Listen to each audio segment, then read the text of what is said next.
Good evening. All right. What year is it? Oh, good. It's 2000. Phantom Menace on VHS. Jar Jar Binks, y'all. Phone simulation, phone simulation, phone simulation. 2000. Yeah, yeah, yeah. Sing it with me. Let me hear you. Phone simulation, phone simulation, phone simulation. 2000, yeah. Oh, all right. Not bad. Give it up for your host, Mark Hornback, the well Hungarian. Well, all right. Phone simulation, phone simulation, phone simulation. 2000, yeah. I'm gonna see you at the fun. What? Wash your jeans, bring your notebook, bring your jokes. We got a microphone at the phone simulation, phone simulation, phone simulation. 2000. Thank you so much. You're too kind. Is this thing off? Oh, you're laughing at me. Still counts.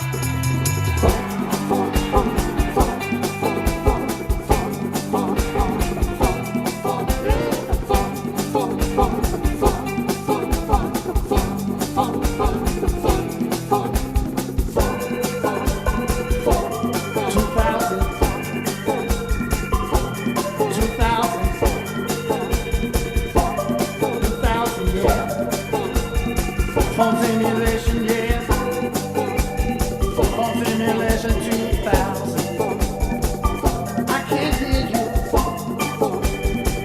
I can't hear you in the back. All right, let's get this next started. I know you came to have a good time. Yeah, practice your jokes now. I'm on the seat over there. Phone simulation 2000.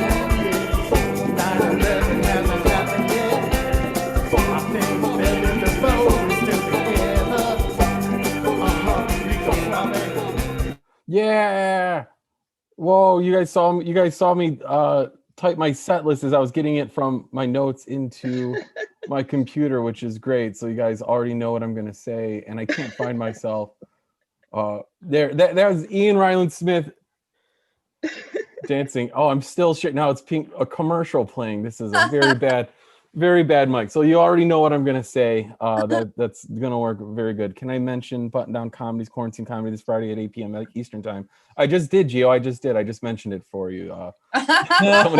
Someone asked me to plug a show. I'll just do that. Yeah, this is the funniest I have ever been. You're welcome. That's all I'm gonna do. You guys read it. You guys read all my jokes. That's great. No, seriously, that's what I'm gonna do. Yeah, I'm wearing this blazer because hockey is back. This week. It started. I'm really excited. It's a homage to Don Cherry, who I think got canceled for something racist, but I'm still going to. It wasn't on the first two pages when I Google searched his name, so I think it blew over. I think we're okay. But yeah, last week we watched RuPaul's Drag Race during the mic. This week hockey's on in the background. Because like you saw earlier, I like watching men in garter belts because it's a thing hockey players wear to keep up their socks. Some of them wear thigh garters. It's a very interesting sport. I bet you didn't realize it was that sexy either. I bet you didn't realize it was that sexy of a sport. No, that's great. Yeah, no, seriously, I do want to take back putting messages on cars. We should not let the QAnon people be the only people doing this. I want to bring it back. I bought a bumper sticker for myself for Christmas that says, honk if you shit yourself. And then it's going on my car as soon as this COVID bullshit is over, which it's going to be over by Thursday, right? Like after the inauguration, one day we all get vaccinated by crop dusters. Crop dusters fly right over all the major cities. We're fine. Just fertilize us with COVID. Small amounts of COVID, just fertilize us. We'll be okay. Otherwise, Antifa will take a shot at the Capitol building. That's it. You got to take turns. It's not like Antifa and the right wing will never fight directly. They just fight proxy against the government. And it's like, you take turns. It's like overtime in college football where someone gets a shot at the end zone, then the other team gets a shot at the end zone, and first team to score wins. Right now, Antifa's down 1 touchdown. They have to get a touchdown. They have to get into the chamber. That's how it works. I don't keep score like that. But yeah. So once Biden's sworn in, I'll go back to voting Republican. So that's good news. It'll be completely safe to vote Republican. I have to worry about capital gains taxes this year. So I really want to look up, number one, what that means, what that is, and how Republicans are helping us with that. I assume they're smarter with money than Democrats, right? Isn't that supposed to be the thing? But I don't know if they are. Oh man, it's so weird to see type my set list and then try to perform it after restreaming it to how many people? Let's see. After also restreaming it to 6 people initially, and now 2. Now 2. So I walked 4 audience members before the mic started. Oh God, this is gonna go so great. This is the best stuff. We've been running this mic for months, and I still can never start it properly. I still can't do it. Shout out to Mike Coffey, founder of Fun Simulation 7 years ago. I saw him. He stopped by me, social distance, hung out in my driveway in 20-degree weather for an hour yesterday. I hadn't seen him since COVID started. And I probably hadn't seen him in a while before that. I was going to say it's not because of COVID, it's because he moved to the suburbs. So I don't see suburb people I see once a year. So if you're suburban, catch me on Sunday nights and watch me on the Fun Simulation. That'll be our one-way contact we have with each other. We're holding steady at 2 viewers. Thank you for watching on not on Fun Simulations anything, but just on my personal page, which probably means somebody I went to high school with is like, why the fuck is Mark Hornback going live on Facebook with a fake background and a stupid blazer and turtleneck? And he's almost 40. So what is he doing? Why is he doing this? I am wearing a turtleneck because I am drinking Bravazzi hard Italian soda, which means sober January ended sometime between Fun Simulation last time and this week. You could always restart it though. No one can give you shit if you restart. If you mess up dry January, you could just restart. It's fine. There's not like you don't get a button for it. And there's not a button, so it's just okay. We'll get this started after I didn't walk anyone else. I wanted 0 viewers for the first comedian. I wanted to see how deep can I dig? How can I do this? No, this is awesome. Stick around to the end for the fastest minute comedy. There's a huge list of comedians. I don't have to work tomorrow, so it's going to get really fucking dumber than it was when we started. I'll be really stupid by the end of this. Please welcome Michael Harrison.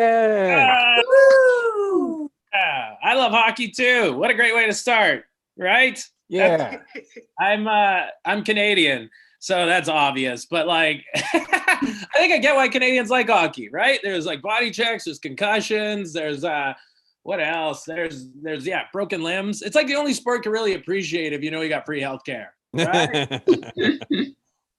It's funny too. It's a very much an atheist sport. I don't know if you guys noticed that, right? Like whenever the players in hockey win a big game, they always thank their parents or their coaches, right?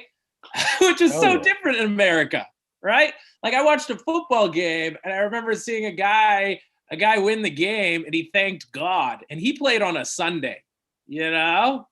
Like I found that hilarious. He was just sitting there. He's like, "Yeah, I won because God wanted me to be here," you know. And you just know somewhere God's like, "No, I didn't." Right? Hope you enjoyed catching that ball because you're getting locusts tomorrow. So have fun with that. All right. Anyways, let's move on. I've lived in America for 4 years. This was my first coup, so that was fucking sweet. I know. Oh, so excited about the newfound anxiety. That was a pleasant realization. It's hilarious because it's almost like the type of thing where I'm surprised America hasn't had a coup before. You know, like you fired a guy and that you let him work another 2.5 months after you fired him and you didn't expect any destruction, right? That's very optimistic.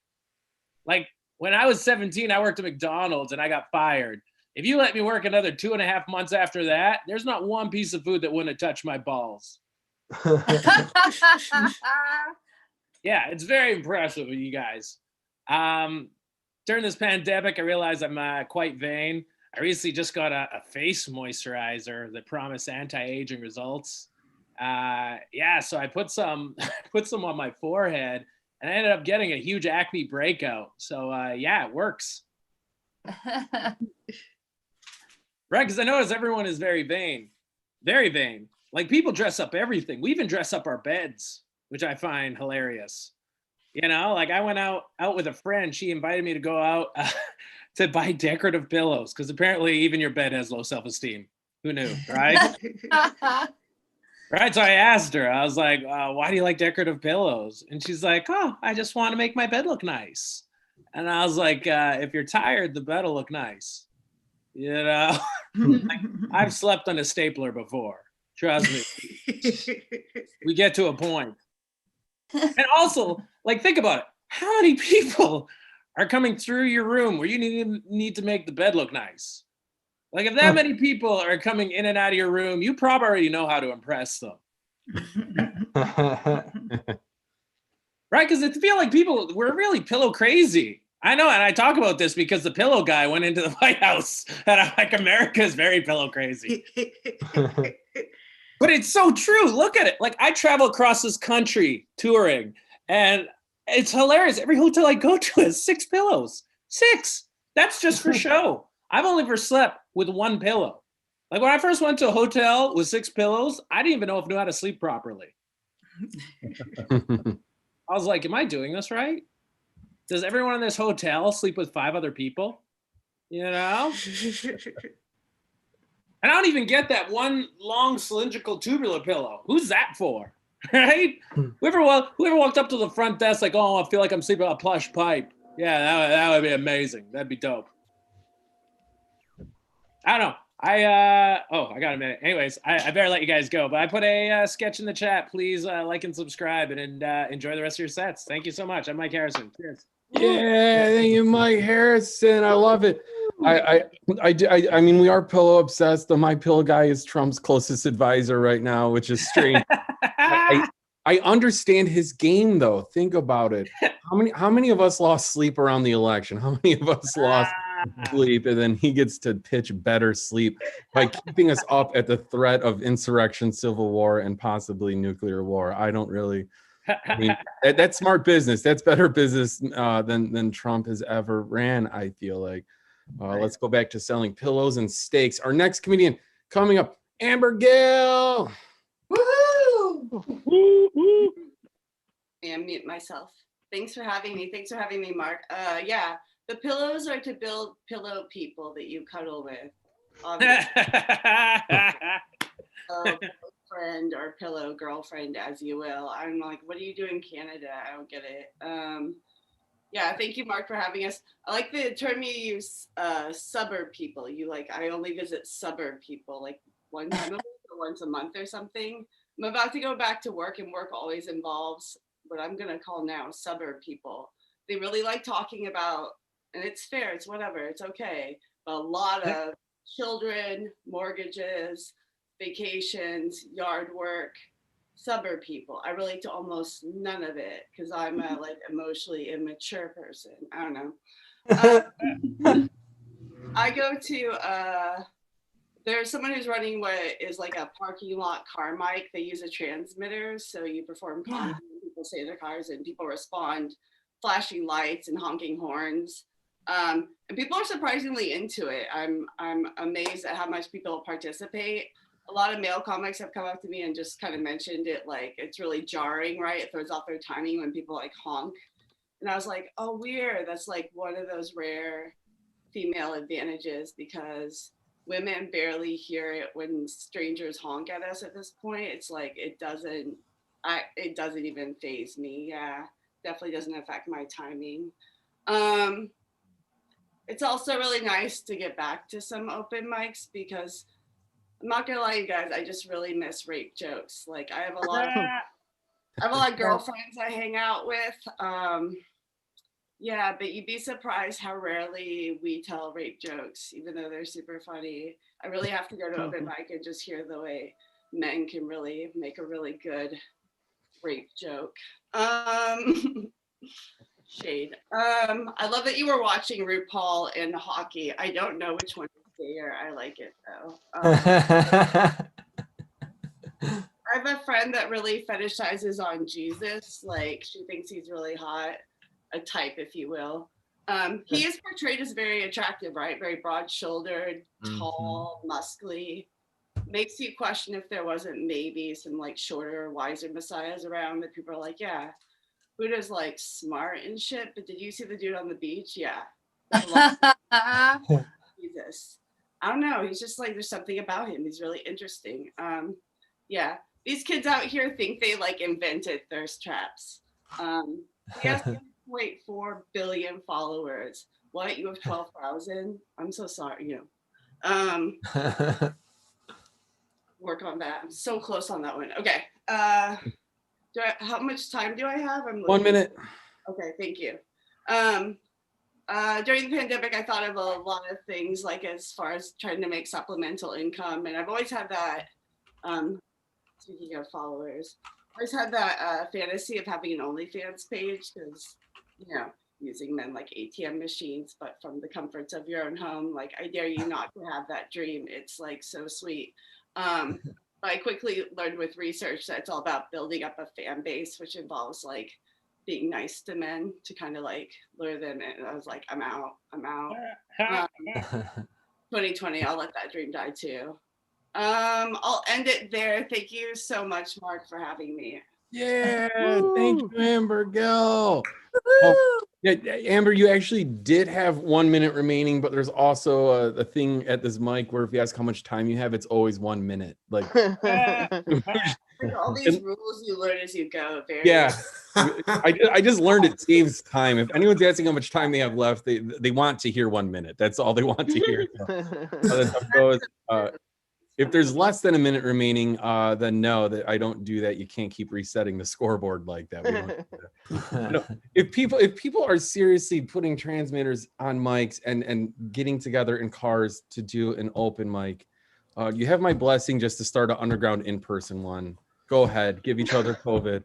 That's completely fine. That's way too much work for an open mic. I don't know. A book show, yes. An open mic, I'm not too sure about that. All right, our next comedian coming up. I'm gonna find them really quick. All right, they got to be on their camera. If you're not, yeah, right here. Oh my God, you're all the way on the left side. Okay, please welcome our next comedian, Andre Madarno. Hey, what's up, everybody? How's it going?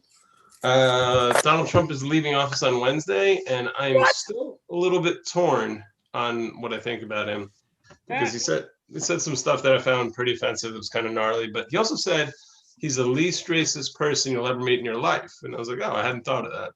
But then I thought, what? How does he know all the people I've met in my life? Maybe this is all bullshit.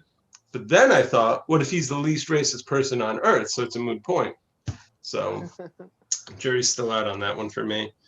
Joe Biden named Jamie Harrison the head of Democratic National Committee, and I don't think that's a good step. I don't know what it's like to be stalked as a woman, but I did give Jamie Harrison $20 when he ran for Senate, and he texted me to say thank you. And then he texted me again and again and again and again and again. And there's more, but I have other jokes. So, keeping with the hockey theme, I think everyone agrees representation in film is important, right? So there's a lot of Disney movies that don't look great in retrospect, but the most offensive thing Disney ever did was the flying V scene in The Mighty Ducks, because first of all, they make the rink look 5 miles long. They keep skating over it like for a really long time. That's bullshit. Also, the whole thing is offside. As soon as the guy carrying the puck breaks the blue line and drops it, the play's dead. So in the reboot, I'm going to replace a flying V, which is stupid, with a flying penis, which is cool.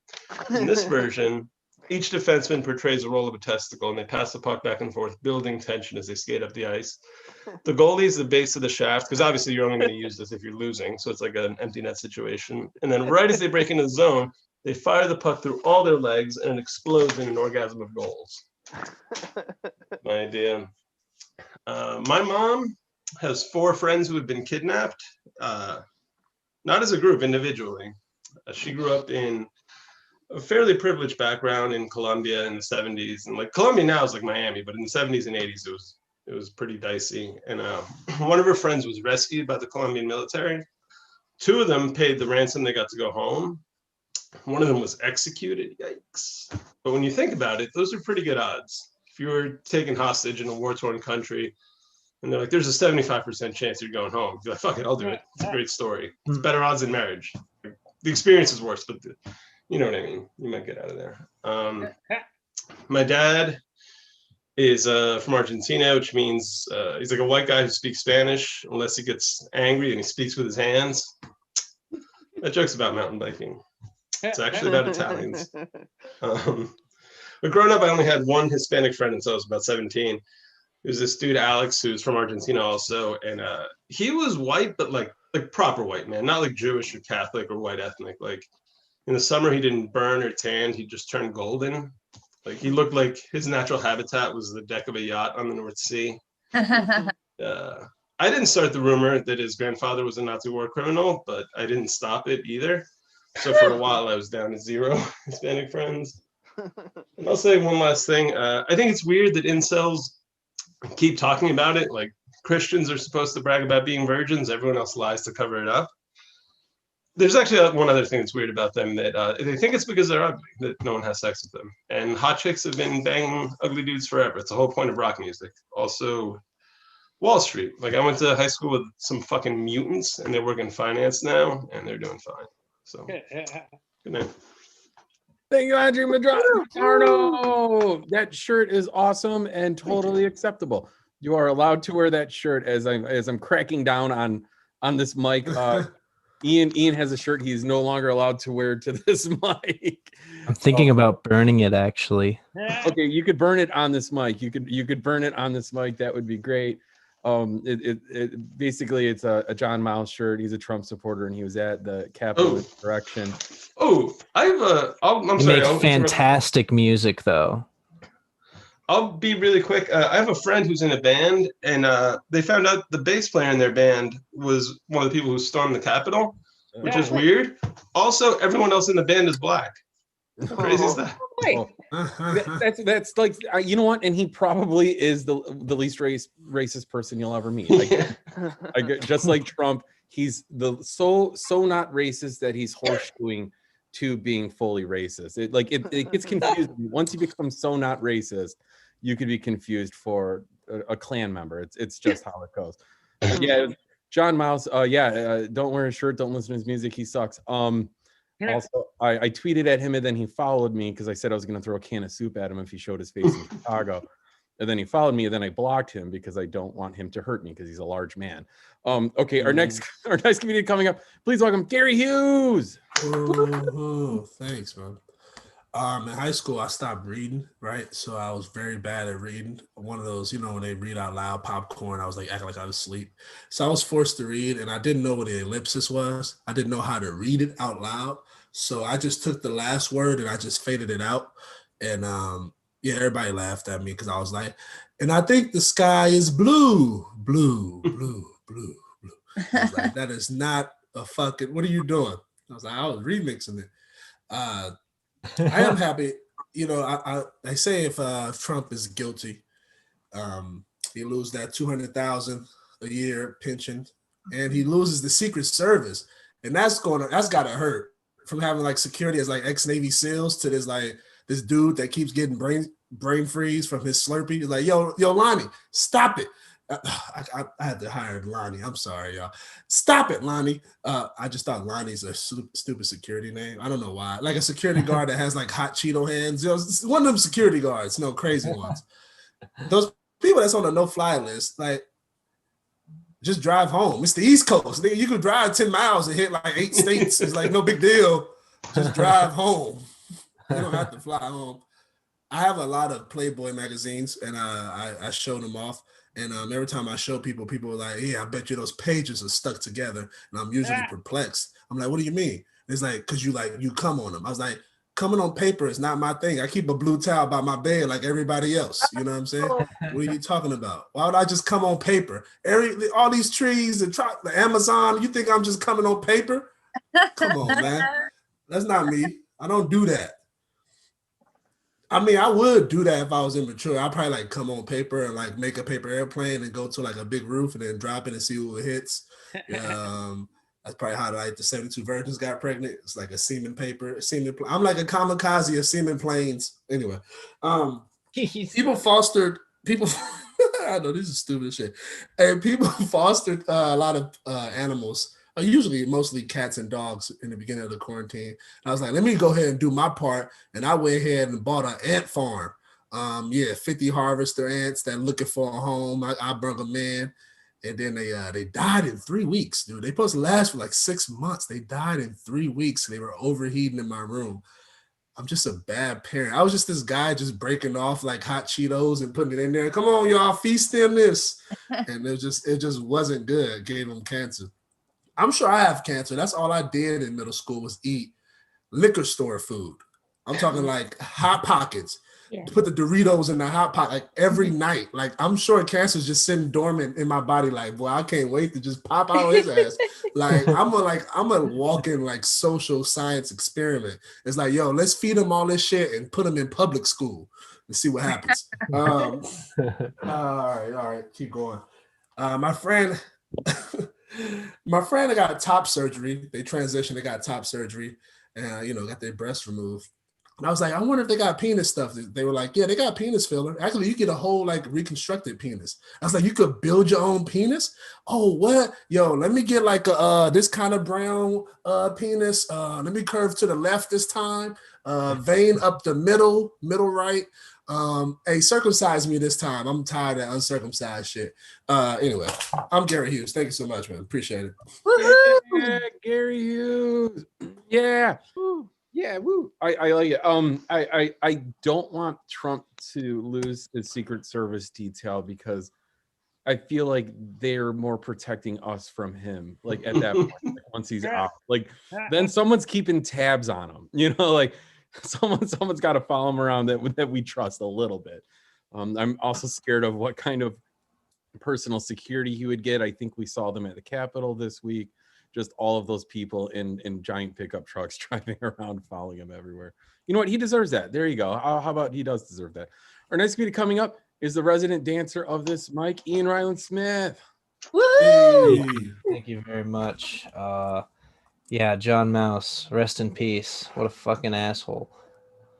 I mean, it's crazy because this guy has like a 300-page paper like denouncing racism and white supremacy. And now that I'm saying that makes him sound like a Get Out villain. Like he came right out of Jordan Peele's imagination. Like, who needs 300 pages to explain how they're not racist? Like, that's insane. You know what else is insane? Godzilla movies. There's a new Godzilla movie coming out. Are you all excited? Yes. I'm fucking excited. I love Godzilla movies. I love any movie that has a giant lizard either destroying a city or like fighting other monsters while also destroying a city. It's awesome. And some people, they hate on these Godzilla movies. They're like, oh, the acting is bad. It's like, who cares if the acting is bad? There's a giant lizard destroying the city. You want acting? Watch like a Coen Brothers movie. I don't know if they're still alive or not. Watch an old movie that you've seen 100 times. I'm the dude. Fuck that. Giant lizard monster destroys the city. That's what I want. But Ian, they're not going to win an Oscar. Who cares about the Oscars? They almost gave an Oscar to La La Land. That movie was terrible. It was just some whitewashed boomer bullshit that just longed for the olden days. That was a terrible movie. And Ryan Gosling, what's his face? He can't dance. He's not good at dancing. I don't care if he had to learn the piano. The movie was bad. You know what movie is not bad? Godzilla. I was focused 100% of the time because Godzilla is amazing. And is also the namesake of the one good Blue Oyster Cult song. Hell yeah. Hell yeah. So I know many of you know that I am excellent with the ladies. I'm a good ladies man. and I have a course for incels on how to not be incels. You know, it's called Nice Tits Bitches Not a Compliment 101. And I'm about to give you, for absolutely free, lesson 2 in that class, dealing with rejection. Now, I'll need a volunteer from the audience. I need a woman who wants to reject me. Any takers? Anyone who wants to reject me? To reject you. All right, Patty, please reject me. I don't want to go out with you. All right, good job. All right, class, repeat after me. That's okay. That's okay. That's okay. That's okay. I will leave you alone I will leave, I will leave you alone. and go hit on someone else. That's how it's done. All right. Thank you very much. I'm Ian Ryland Smith. Yeah. Fuck yeah. Yeah. Ian Ryland Smith. I love it. I like it. We're gonna keep rolling. We got a big list. I'm gonna do less time wandering around looking for people. Our next meeting coming up, local Chicago performer, Laura Hogg. Yeah. I can't find any fucking lighting. I don't know why it mattered. All right, I know.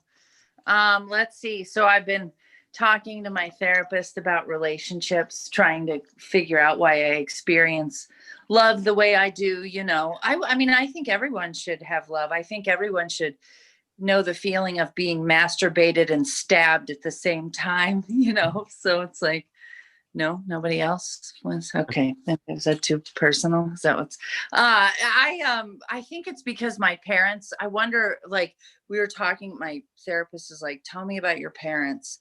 And I'm like, well, I wouldn't say that I had parents, more like roommates, one of whom gave birth to me, you know.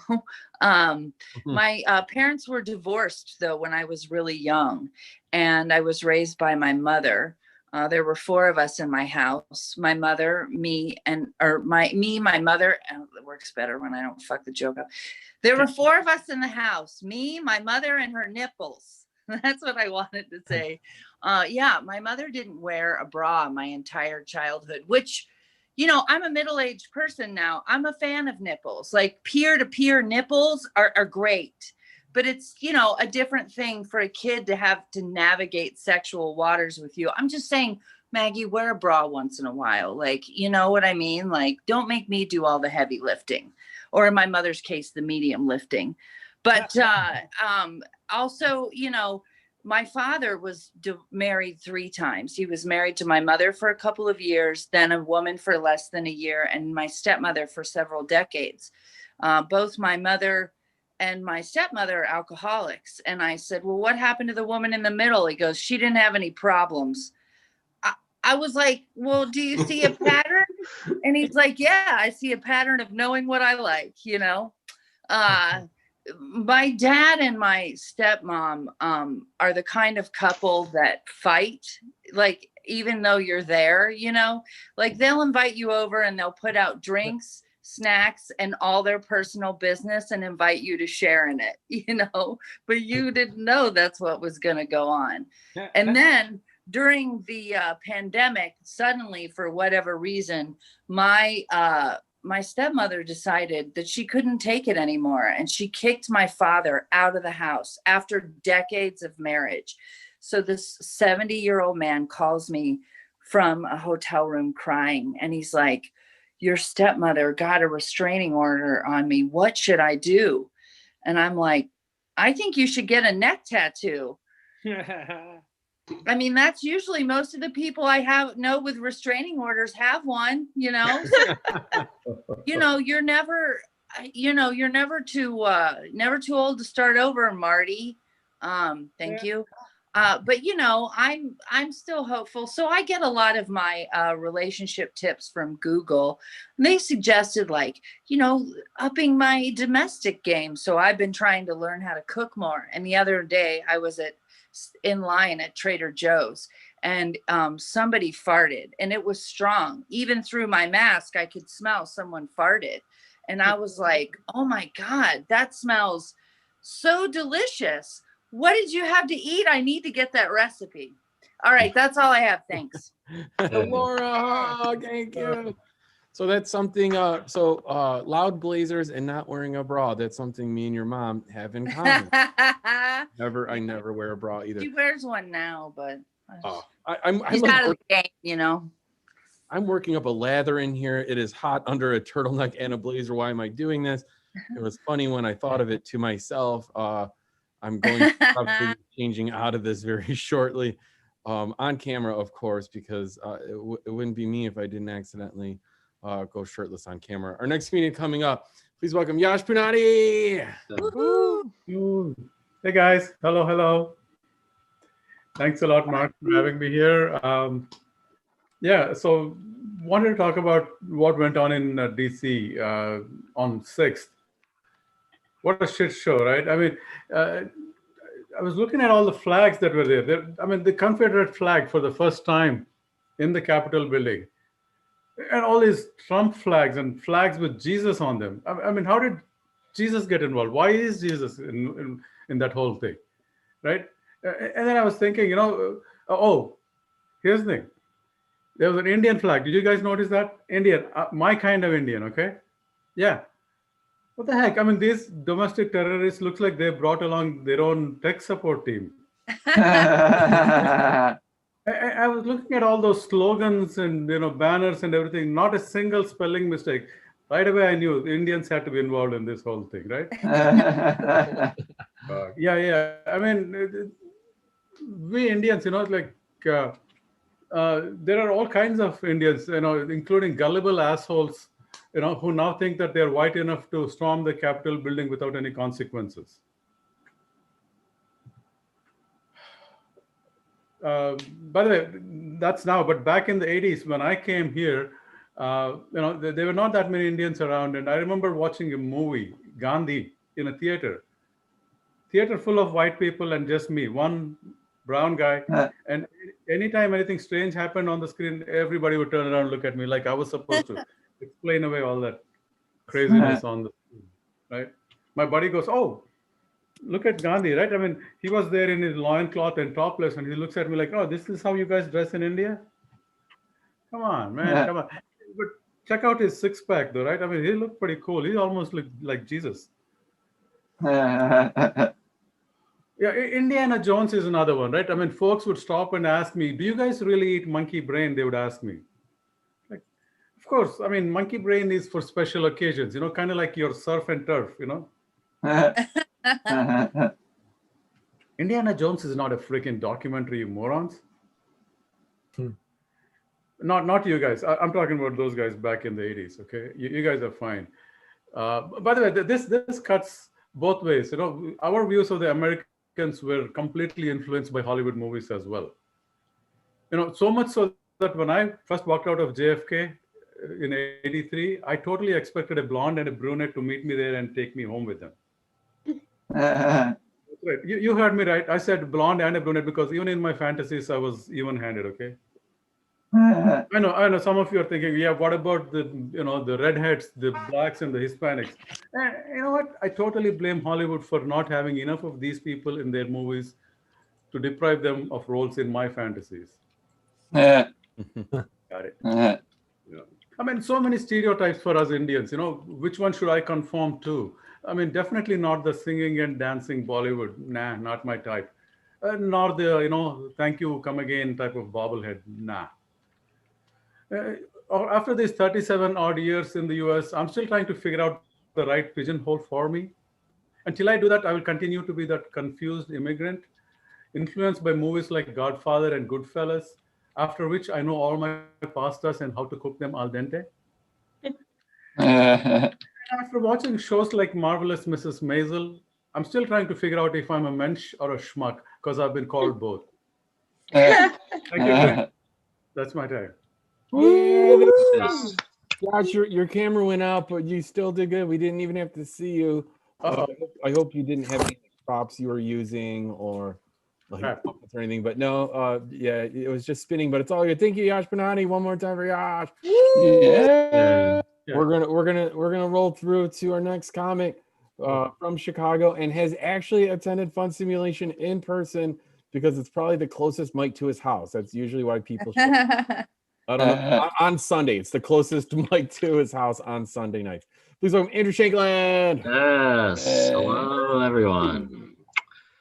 All right. I've been feeling a little depressed lately, and when I don't feel good, my parents, they're always like, Andrew, you can come move back in with us in the suburbs. And I'm like, why would that make me less depressed? It's like, yeah, I'm in Chicago, and the reason I feel bad is I'm not 10 minutes away from a Chili's, you know? Like, that's the worst thing about the city. There's not enough good margaritas, you know? That would really change it. You know what would be great? If someone in the house had a really strict rule about how I cannot drink and drive. I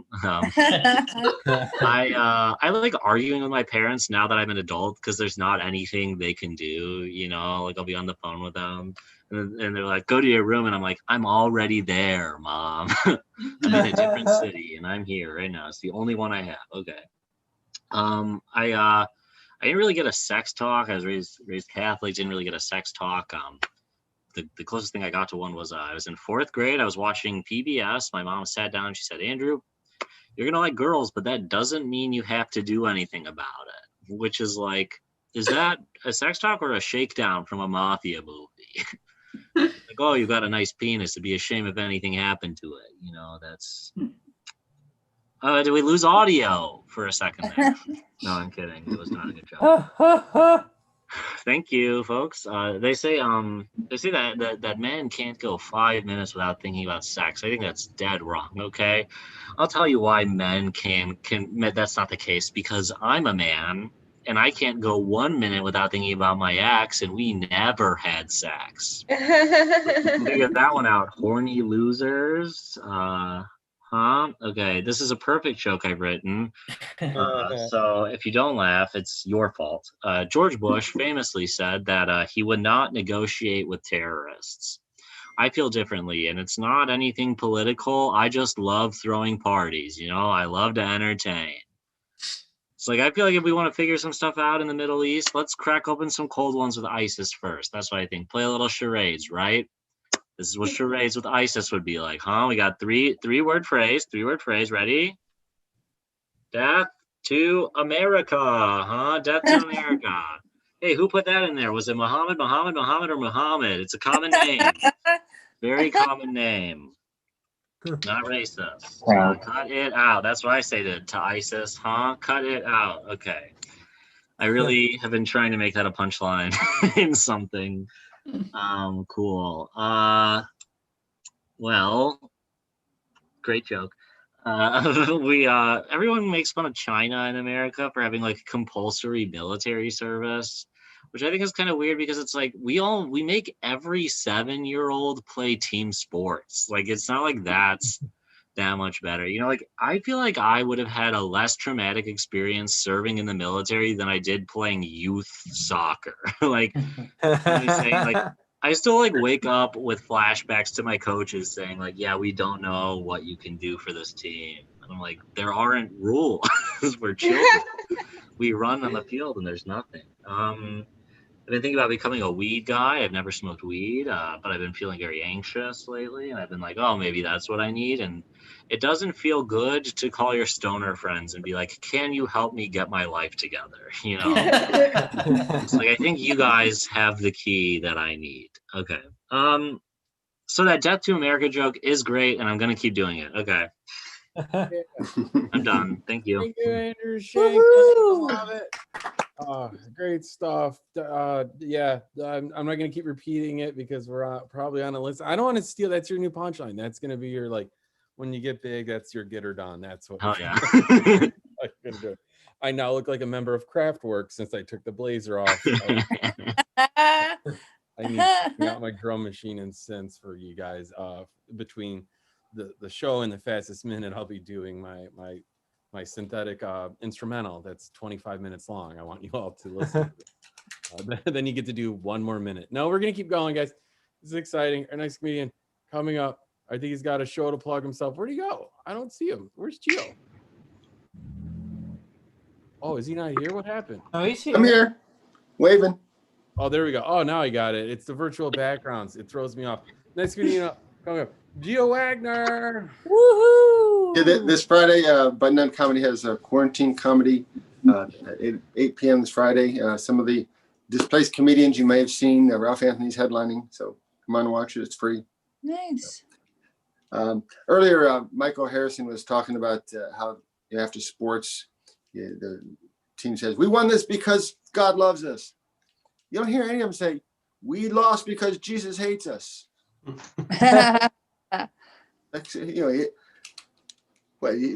Somebody's got to lose. So apparently God has preferences, has favorites,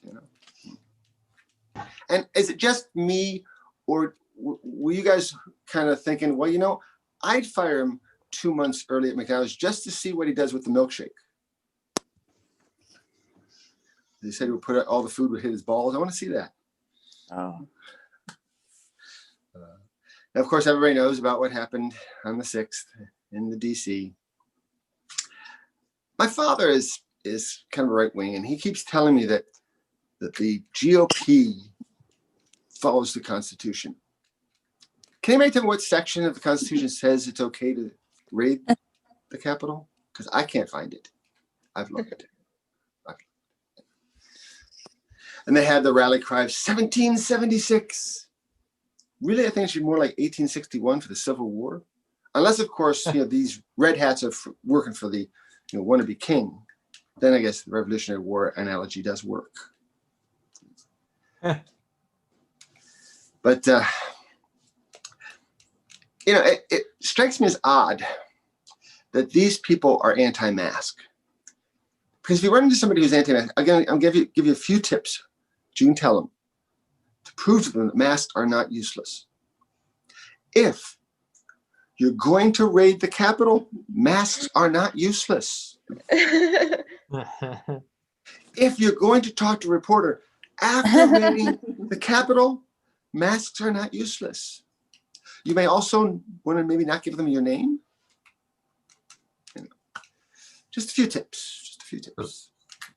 This is the group that wants less government involvement in their lives. This is the wrong way to do that because the government's going to be up your ass for years now. And the Proud Boys were so enamored with themselves because they had the perfect tactic. They were going to infiltrate the Antifa. They were dressed in all black. You do know you just told them your plan, right? Kind of makes it hard to work. Plus the fact, as soon as you say anything, yeah, we're Antifa. No, I don't think so. And of course, President Trump is not going to pay Rudy Giuliani for his legal services. I'm kind of up in the air on this one because I do feel that President Trump should pay all his bills. But it is Rudy. I mean, Rudy's on the White House lawn right now, holding up a boombox playing Styx, Don't Let It End. But there are things that have changed because of the pandemic and coronavirus. Watching medical shows. Before the pandemic, it was, ooh, McDreamy's got his ferry boat hat on. Now it's going to be, I think he's wearing that mask wrong. But we have been much more aware of our bodies, paying much more attention.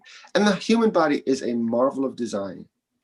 I mean, opposable thumbs, interlocking genitals, my personal favorite.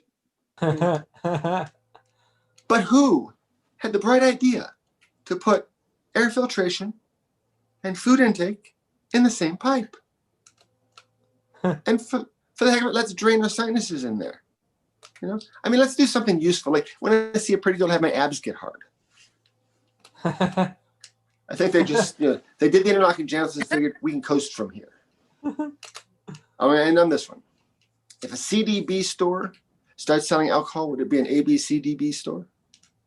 All right, that's my time. Gio Wagner. Have a great night. Woohoo! Yeah, Gio Wagner. Give it up for Gio.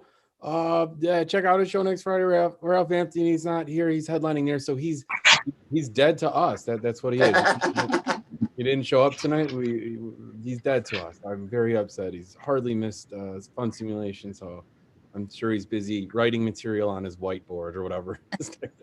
I'm just kidding. Love you, Ralph Anthony. We're related. We have the same last name. Our next meeting coming up. Please welcome Trevor Gertensen. Hey, all right. So my shadow exploded in my pocket the other day, And I tend to put my hands in my pocket, but I also tend to touch my face a lot.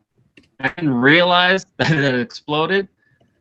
So I kept touching my face and didn't realize, because no one told me, that I ended up looking like a vampire coal miner at one point, which was a lot of fun. So I've invested in a bag.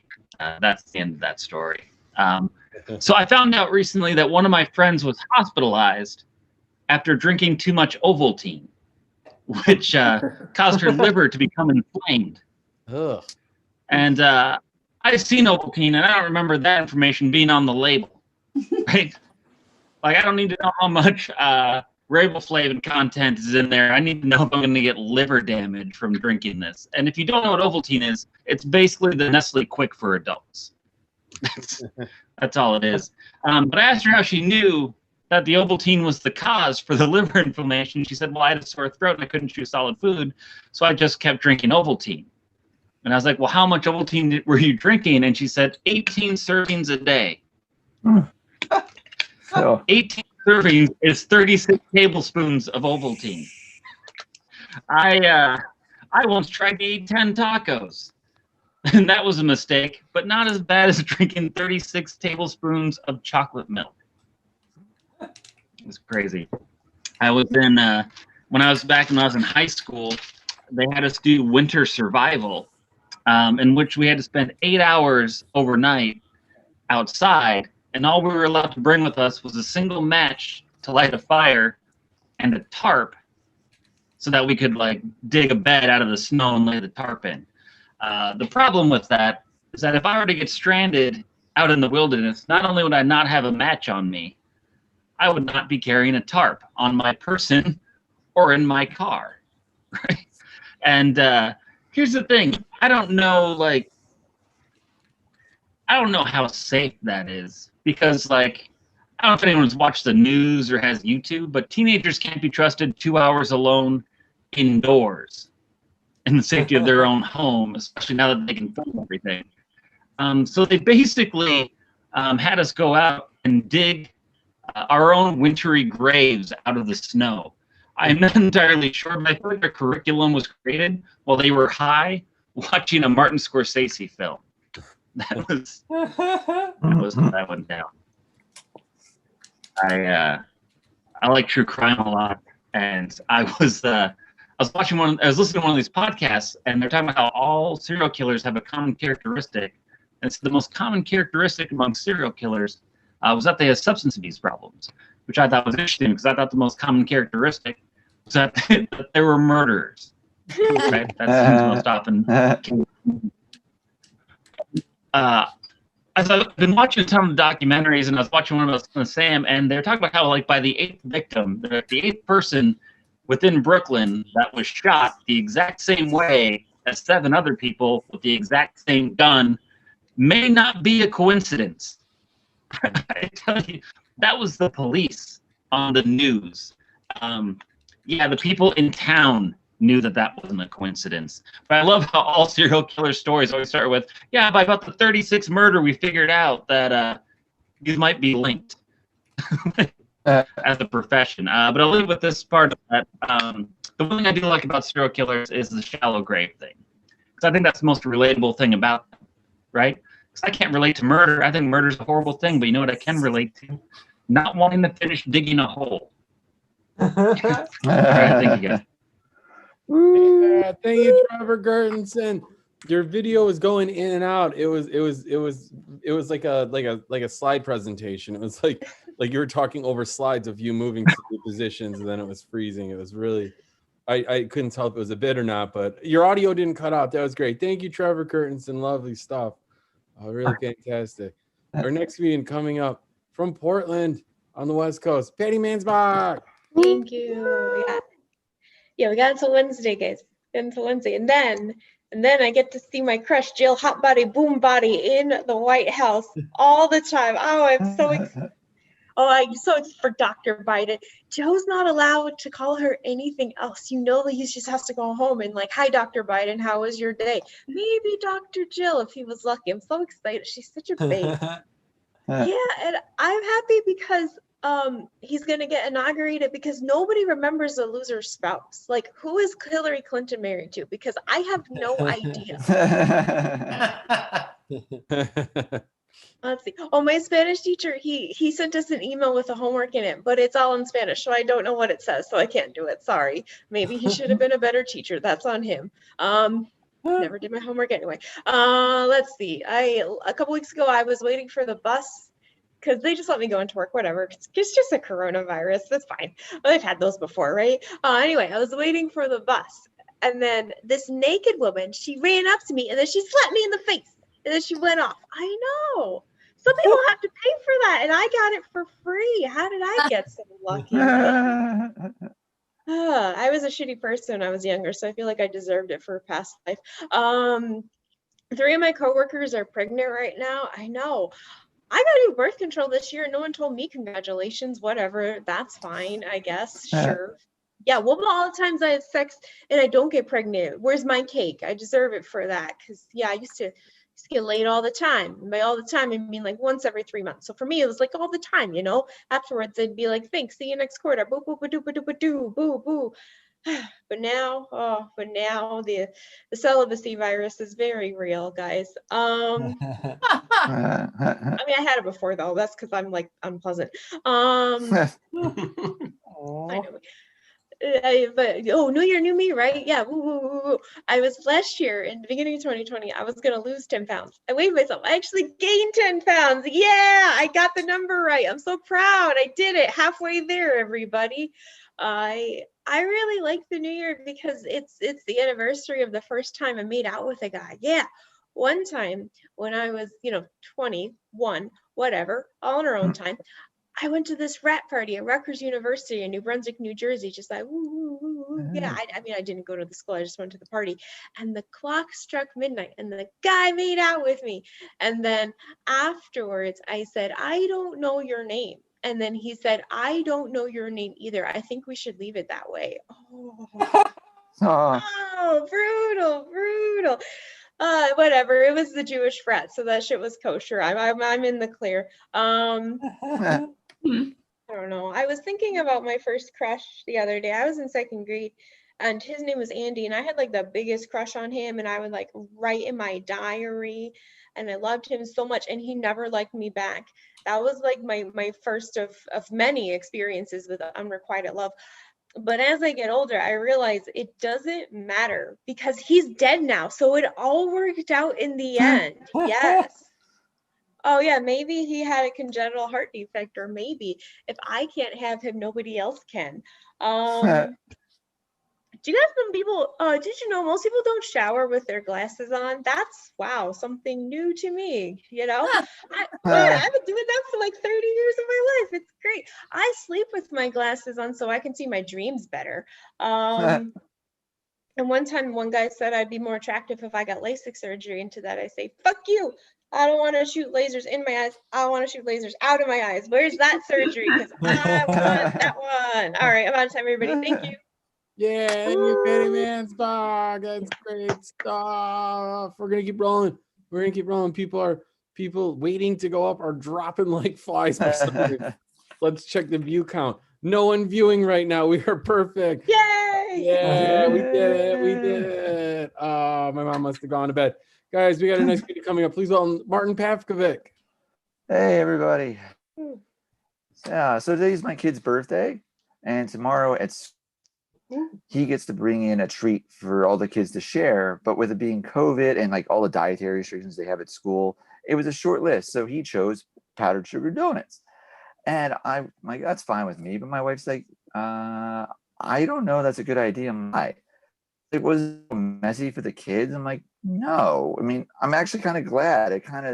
My Steven's carrying on the tradition of at the end of my birthdays. Like, because at the end of the day, everyone's all amped up and wiping themselves off of powder. So, all right. So we're gonna miss on one. Moving on. The pandemics.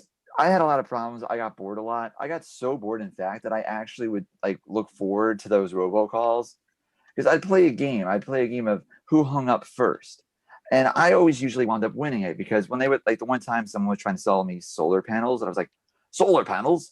Is that powered by necromancy or witchcraft? Sir, I don't have the specs on that. Is it made by the elves in the Highlands, or is it Gnomish in nature? And yet straight to. And moving on. So the other thing I would do with the pandemic was play a game, which would be when I would talk to the person, how many times I could say, yeah, bitch, but without them realizing it, like, yeah, bitch, do you know how much does it cost? And like, how long does it take for the shipping to get here? So there's that. And the other thing that I always about since I moved back here to Pennsylvania is when I lived in Virginia, I learned something. Meth is a hell of a drug. Oh my God, is it ever. I worked as a security guard at the hospital my wife worked at as a doctor, and they gave us guns. Like, that's how bad the meth problem was. But I don't understand why we had guns, because these people were as cool as hell. They had always the most interesting names, like not their actual names, but the names they went by, like Gator, Gunther. What was the one guy named was, Geach. And they always came like amped up as hell. Their eyes were as red as an albino rabbits because they were up for like 4 days straight. And they were always the coolest people to talk to. And like on 3 separate occasions, and this is absolutely true, we had people that came in that were so twisted out on meth. They thought they were the reincarnation of Jesus Christ themselves and were proclaiming it for everybody in the ER to listen to.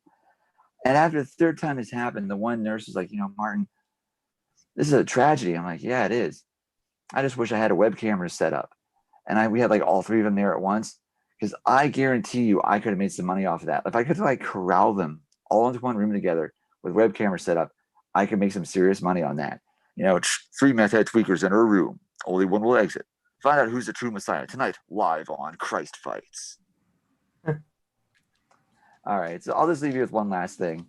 I've been married for a while, and having a kid, especially like what happened last week, it's hard to find positive things and things that will give me comfort and hope moving into the future. And so at least I know one thing that gives me comfort and solace in my life is for the time that I'm an old man and I've reached the end of my life and there's not much time left. I know for certain I'll be able to have sex with a robot. Oh yeah. Like, let's be honest. You really think that my wife wants the 85-year-old version of this climbing on top of her to puff out a load? No. Listen, she doesn't want that, and I really love her, so I don't want that for her either. That's why I know I can just go online, order myself the Humpatron 6000 with gyro tongue action, and we both win. All right, I'll leave you with that. Thank you. Yeah. Thank you, Martin Pavkovic. We're gonna keep rolling until all the robots are available to everybody. We're gonna be socialists with these robots. I'm excited for our next meeting coming up. Please welcome Yanni. Woo-hoo. Hey guys, let's see. I saw in the news they arrested a pilot from United Airlines because he was drunk before a flight. He was stumbling around the airport and his blood alcohol level was above the legal limit. So they actually pulled him from the cockpit before he took off. I thought it'd be funny if they arrested him while he was in the air. If there was something like air police, they pull him over. He's like, sir, do you know why we pulled you over? You were doing 900 in a 550. That is. I've noticed everybody's heard the expression, oh, time flies. We graduated high school 5 years ago. Time flies. But you only use that for something good, right? You never hear someone say, man, I can't believe it's been 2 months since grandma died on that roller coaster. Time flies. It seems like it was yesterday. I have a niece who's 3, and whenever somebody babysits or watches her, they take 1 billion photos. And we all send it to all the family members. And the weird thing is, my niece has no idea that this is happening. Like, imagine if someone was sending hundreds of photos of you that you didn't even know existed behind your back. It's kind of creepy in a way. My dad asked my sister a couple months ago if she thought a neighbor of ours was on gay radar. That's what he thought gaydar was called. Gaydar is a funny word because it sounds like it's a military weapon. Like, we cannot let the Russians get their hands on gaydar. Millions of lives are at stake. The Kremlin has missiles pointed at Broadway as we speak. The Queer Eye guys are under 24-hour protection. When me and my girlfriend broke up last year, I started going out to bars a little bit more. And I forgot how dumb guys are when girls are around, right? Because I remember I was at a bar once. My friend comes up to me. He's like, dude, check out the girl at your 6 o'clock. I'm like, oh, you mean the girl right behind me? You know, like guys will be out and you put girls in the mix. Guys start talking like they're fucking fighter pilots, you know, for some reason. It's like, dude, check your 930. We got a bogey. She's approaching, you know? Hey, Papa Bear, I just picked up a visual. She has a boyfriend. Abort. Do not engage. Even something basic, guys will be at a bar and be like, hey, this isn't my friend. This is my wingman. It's like, no, that's just your friend from high school visiting from out of town. Let's see what else I got here. Whenever I see somebody reading a book, I just go up to them and I say, I read that and the ending sucks. Which is a great gesture because if it's a good book, I've done them a favor. And if it's a bad book, they'll be like, wow, that bald prophet was on the money. I'll get out of here in this. Whenever a girl comes over after a date, I will always ask them to put a blindfold on before they come into my apartment. They think I'm being kinky, but I just don't want them to see how messy my apartment is. That's my time. Thank you, guys. Yeah. Thank you, Yanni. I was just sending you the 1 minute mark. You had a minute to burn. Look at that. He's tearing through. He's doing it. He's doing it. Telling jokes. Guys, that's what it's all about on this Sunday night. I just threw a beer in the freezer so it gets colder faster so I can drink it before this mic is over. That's where I'm at in the mic. Lucky man. Serving myself cold beers because we're still in lockdown. Bars aren't open. You can go to Reed's on the weekend and drink in their back patio. It fits like 6 people, I think. And you get drinks to go as well. I've been getting drinks to go. I've been drinking at home, learning to measure the shots you pour into things. That's always a good trick. Never realized that the tip that bartenders do is they don't just dump alcohol into your glass and hand it to you. Our next meeting coming up, please welcome Adam Lax. Ooh, what's up, man? Yeah, so my last name is Lax, and I like my last name, but it's like you don't want to marry me and then get divorced, because then you'll forever be an ex-Lax. Yeah. I'm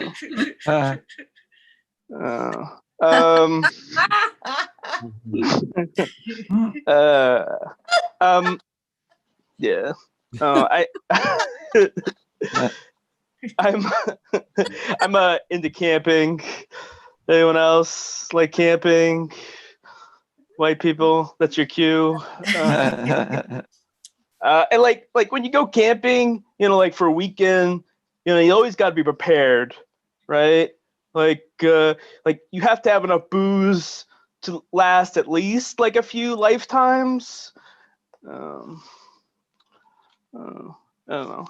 And like I really like the hiking, like getting up to that like peak, like you put in all that effort, you get up there, and then you realize like, oh my God, this is gonna make everyone on Instagram jealous. And like you look around, I love looking around, admiring the beauty on top of a peak. It's like God's Instagram post. It's just like check out what I made. Cute now. Might delete later. Hashtag only in 6 days. Let's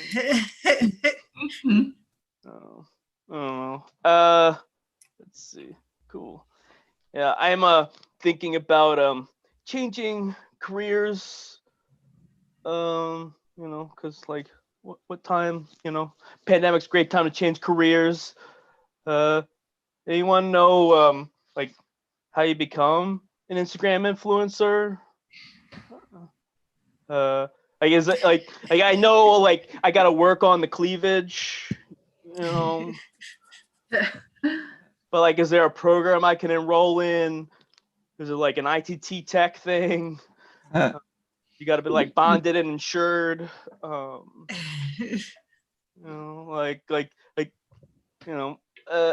I think also like you get certified right after a few days, and then you join the guild.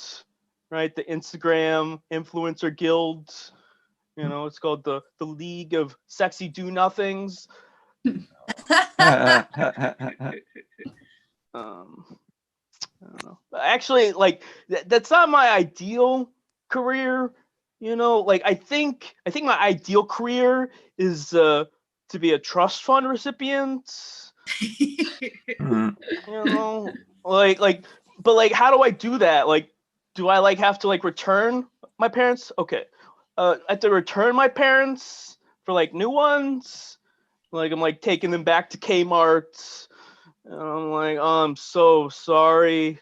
But like I gotta be true to my dreams. And like I guess I like gotta hang out outside like country clubs to get new ones. And be like, are you my sugar mommy? All right, guys, I'm Adam Lax. Thanks a lot. Yeah, thank you, Adam Lax. Good to see you. Good to see you. I think it's weird. I will admit I think it's weird that Trump got banned from Twitter this week, like permanently banned.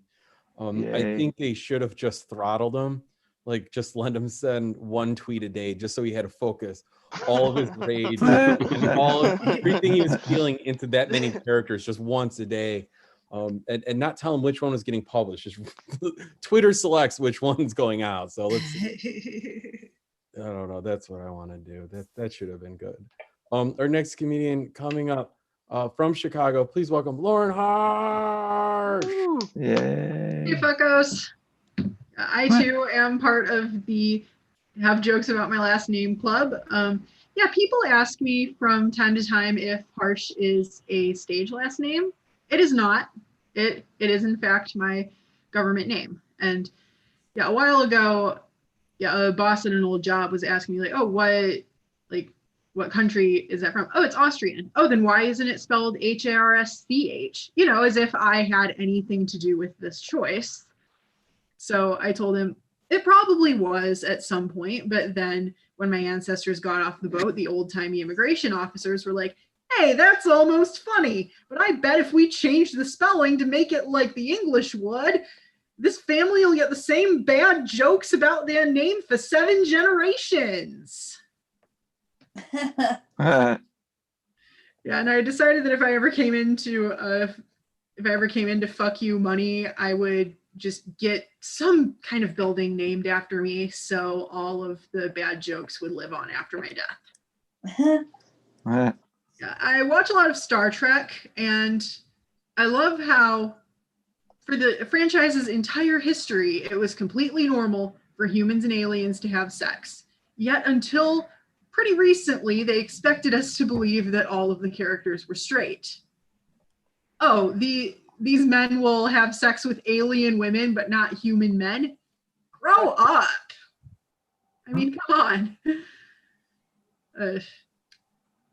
James Corden isn't gay, but he does have a guy who thinks no one likes him because he's gay, but really it's because he's a pain in the ass energy. I don't know. Do I want a relationship, or do I just want someone to sing David Bowie's part of Under Pressure with me at karaoke? But I mean, I'm not picky. I just want someone to love me the way male comics love yelling, "Fuck you, that was funny," when their jokes don't end. Or in the case of Zoom comedy, "Oh, excuse me, is my mic on?" Yes, it's on. Your joke was just bad, dude.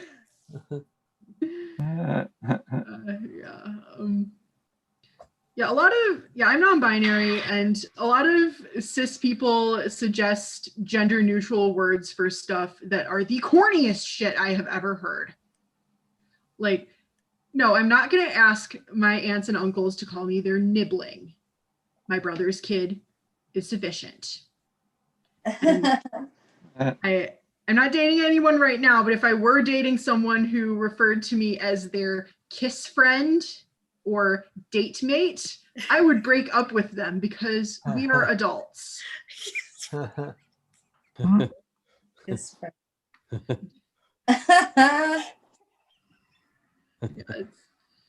Right. I am on the spectrum, and there are a lot of stereotypes about us that have no basis in reality.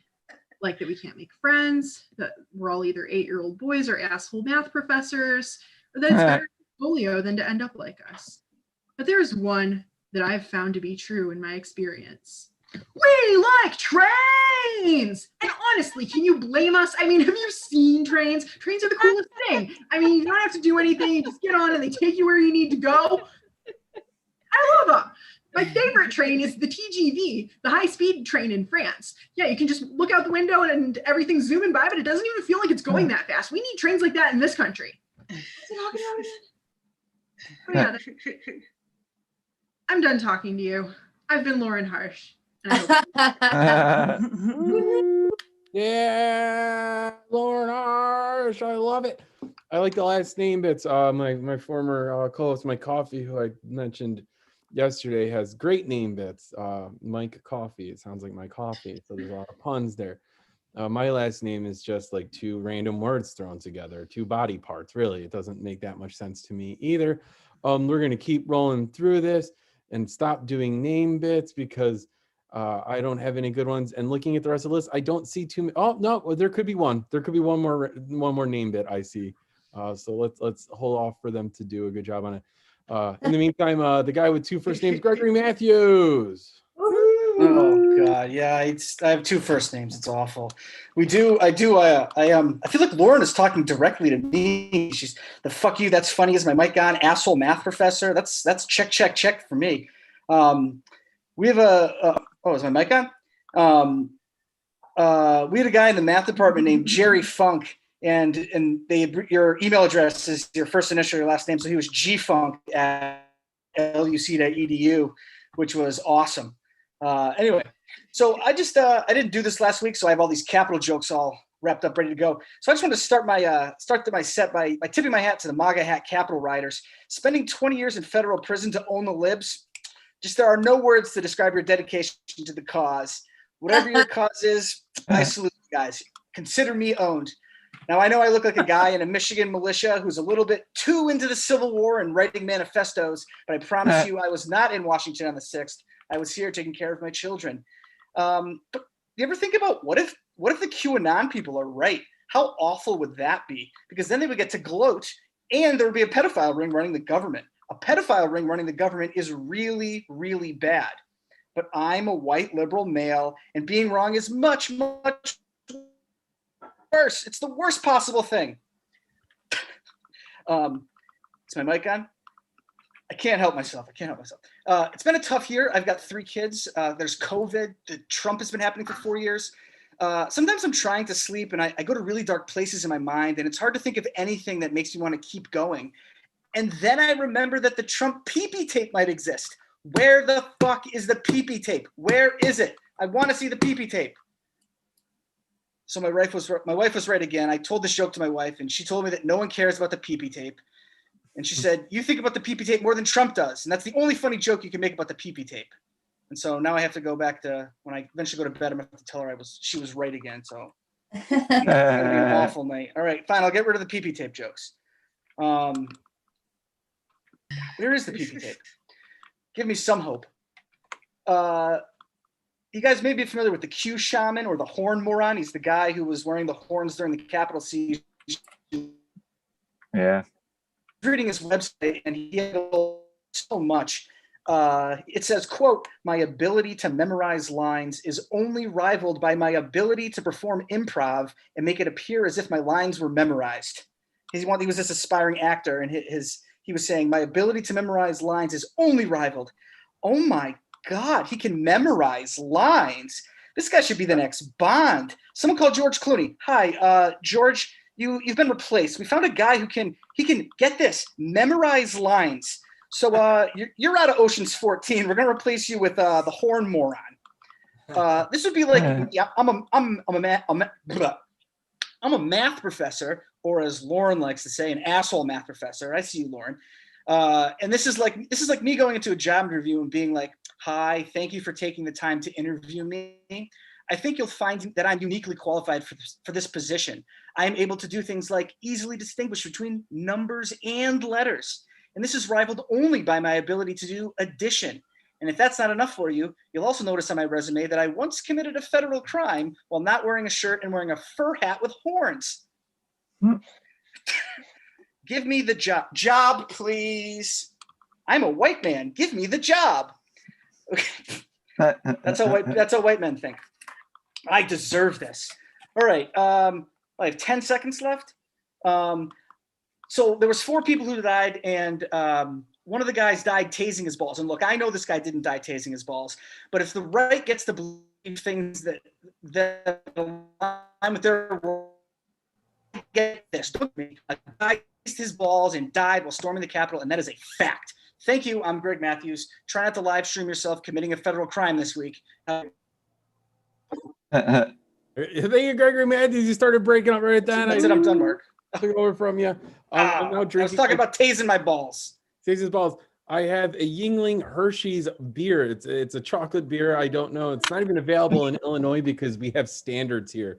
That's Yeah, I was why gonna say, how'd you get Yingling? When I lived in Chicago, it was so hard to get Yingling lager. This is from Indiana. My old boss goes to an Indiana liquor store to get me things you can't get in Chicago, including bourbon that's only available in Indiana too. Because once again, it probably is killing us very quickly, more quicker than the bourbons that we could drink around here. No, I like it. Yeah, I mean, we knew one of those guys had to be doing improv storming the Capitol, right? Like that's an improviser. We know stand-ups are way too fucking lazy to try to do that shit.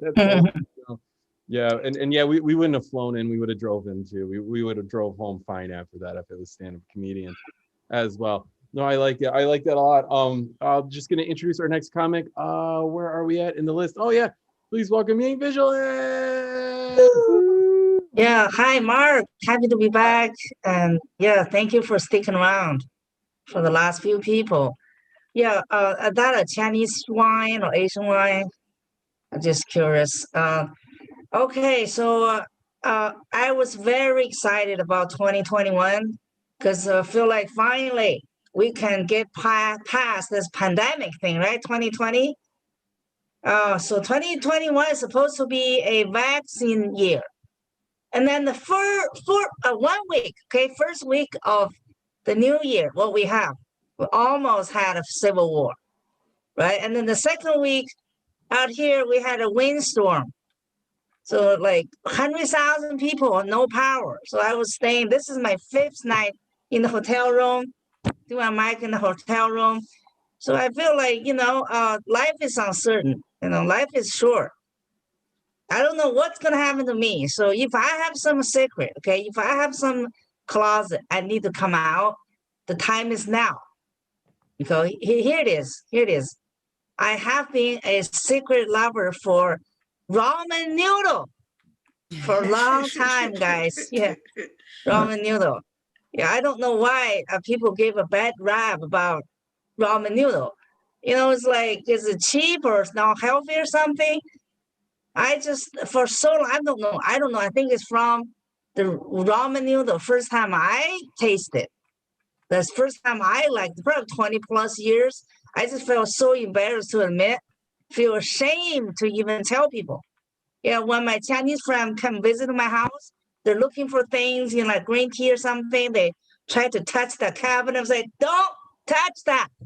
Because that's where I hide all my ramen noodles, right? Because I know the Chinese people, they're really brutal. If they saw all my noodles, they could say, I wonder that's how she could afford to buy a house. It's not like ramen noodle savings. But think about it. Why not like it? Okay, I admit it. Yeah, cheap. It started like $1 for 10 packs. Remember now? Back then? Okay. And then easy to cook, right? Because I like it dry, boiled, and microwaved, okay? And I'll tell you the truth. This ramen noodle got me through college. Yeah, and it got me through divorce. Who wants to cook when you're fighting a kind of a World War III with your ex, right? And also got me through, got me through the single motherhood. Oh man, yeah. So, and then, do you know, during pandemic, last year, now we have a gourmet ramen. Do you know that? Like they have go to any Asian store. They have so many varieties, okay? 20, 30, 40 different kinds of ramen, And it started way back 20 some years ago, $1 for 10. Now you can have $1, $1.99, a pack, a cup, $2.99, all the way to $5.99 per pack. You know, even know that? You know, when I got that, I put eggs and meat and vegetable in, you know, cooked together. By the time I'm done, it's $14.99. Yeah, I call King Ramen. Go to your city, see if you have a King Ramen restaurant. Yeah, so you call that cheap? You know, I think that beats pizza, honestly. And if we really have a World War III happened, you know, and what do you think is going to get us through the war? You think it's Uber Eats or pizza delivery? You know, I'll bet ramen 100 times. Okay, and we have 3 days to go. If Donald Trump still have the nuclear button, if for some reason he push it, you know, the nuclear bomb dropping, you know, and what do you think is left in the war in this whole earth of nuclear war? I think it's either cockroaches, you know, fungus, and then ramen noodle, guys. They don't burn. Yeah, I think I just spent my whole 4 minutes doing ramen noodles. So thank you. Thank you, Ying Visual, and that was good. That was definitely that was a whole set on ramen noodles. It's great. I love it. We had a late person enter, and it looked like somebody dropped. We're gonna keep rolling through everybody. We got 4 comics on the Fast Minute Comedy. Really excited. Alicia Rain. Hey, everybody. Yay. Yes, ramen got me through college as well. Yeah. So did coffee, cigarettes, and a hell of a lot of weed. So we made it though. D's get degrees. Okay. Yeah, guys, I really don't like my job, and I've been thinking about it. Like, I would like to have some sort of courier job, some job where I just drive around. And I thought, like, it'd be kind of cool to be a truck driver, just for the CB radio, just to have like those fun nicknames. And they always kind of tell you a little bit about them, you know, like Nightcrawler, like that guy obviously like drives at night, you know, and Large Marge is obviously like a huge Simpsons fan. And like Telecaster, like that guy is obviously in a Van Halen tribute band, you know, like just a moment of silence for Eddie Van Halen. That's good enough. Yeah, so I actually only recently I got a car. I didn't have a car for a really long time. And part of it is because I used to have some run-ins with the law. Yep. Yep. You know, some people, they're like speed demons, right? Too tame for me. Oh no, parking demon. Yeah, my parking jobs were terrible, and I had a sort of a chip on my shoulder, and you know, just really thought, damn the man. And so I thought the best way to get back at the man was to not pay my parking tickets. Yep, was to park on the wrong side of the road when they were doing street sweeping. To make my walk of shame a little too late. There's a ticket, I'm not paying it. So yeah, and I knew I was making a difference when I got a boot on my car. Yeah. I started to get a little jealous actually, because my car had more boots than I did.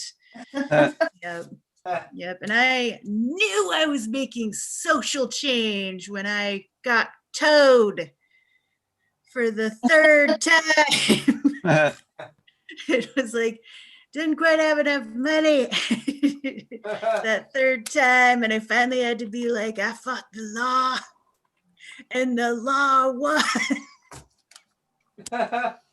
Yeah, so I only got a car sort of recently, but you know, like I said, it's been about 10 years. So when you're out driving around, look out. Don't feel safe. 'Cause I'm on the road too, everybody. I'm Alicia Rain. Thank you. Yeah, Lisa Rain. Watch out for. Keep your eyes on a lookout for her. She's trying to prove a point. She's out there crashing into cars, making points. Our next comedian coming up. Big fan of the room. Big fan of Fun Simulation and Reads. Adam Quaslow. All right. Praise the Lord. Praise the Lord. Guys, I think weed is a lot like Japan. There is nothing wrong with it. If you're into it, that's cool. But if it's all you ever talk about, you need to go outside. I'm a fully sober person, but if I have kids, I don't have a problem if they smoke weed. But I will be damned if it defines their personality. You can buy a dime sack, but the second you buy a hacky sack, you're fucking No kid of mine is going to talk about rolling papers in conversation. I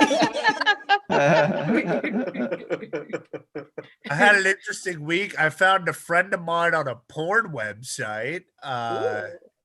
Yeah, she just showed up in my normal searches and I recognized her because she has a face. And look, she uploaded it herself. Sex work is work. I decided to watch it because I support my friends. And I turned off my ad blocker for her. I'm ride or die. And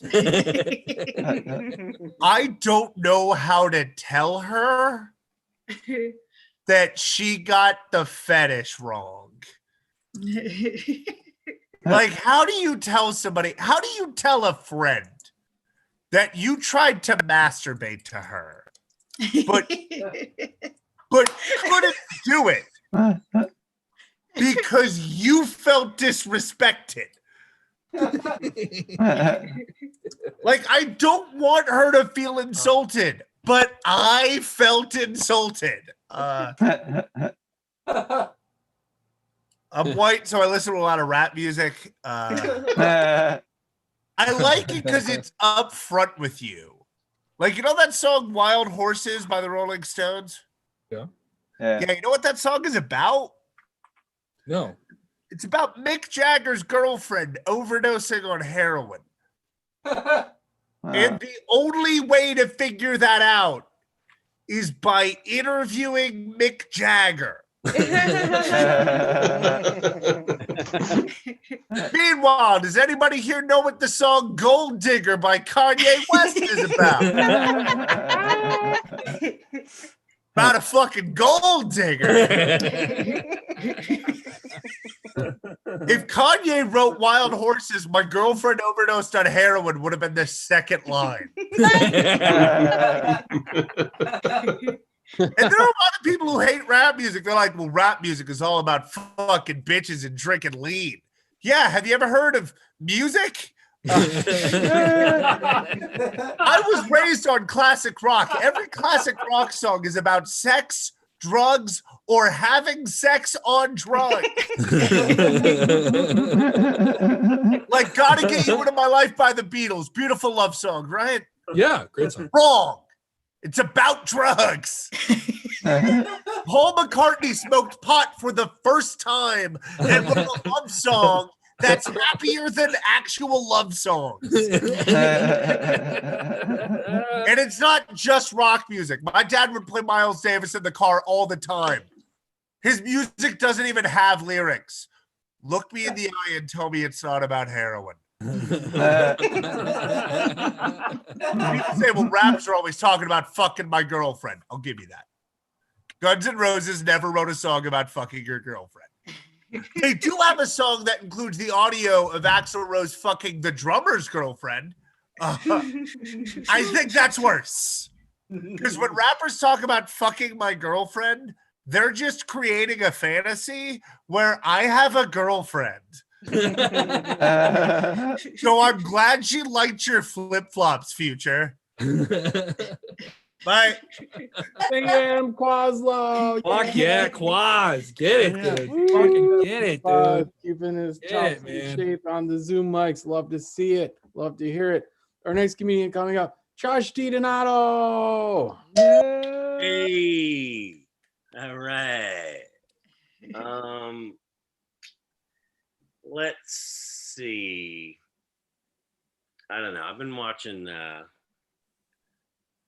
coverage about the insurrection, the storming of the Capitol, and it's pretty ugly and dire and serious. And I know that this sounds petty, and I understand that, but it just really bothers me that the shirtless Viking guy is more famous than me. And if I find out that guy does stand up, I will lose my shit.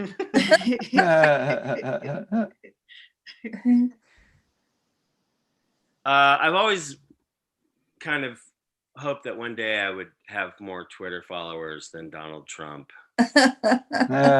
And now I do.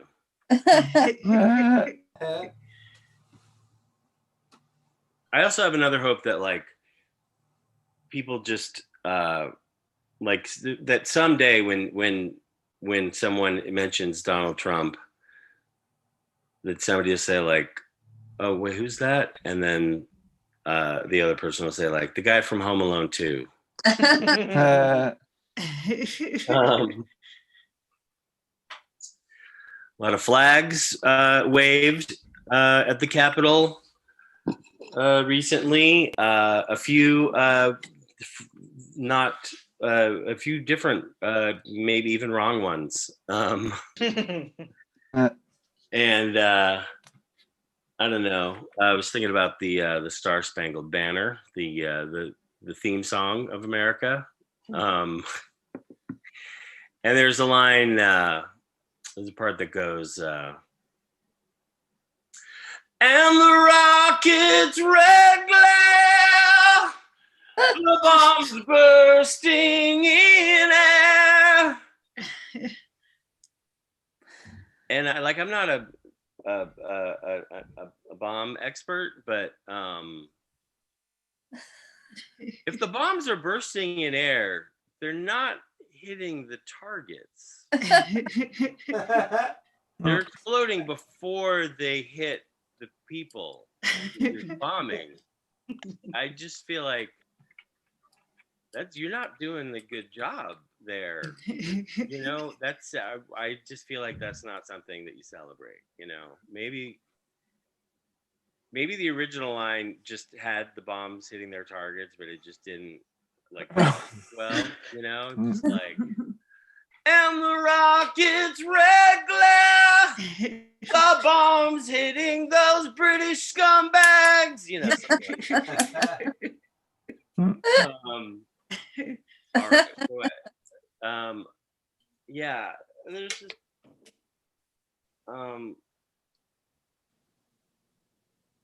you know, guys, do yourself a favor.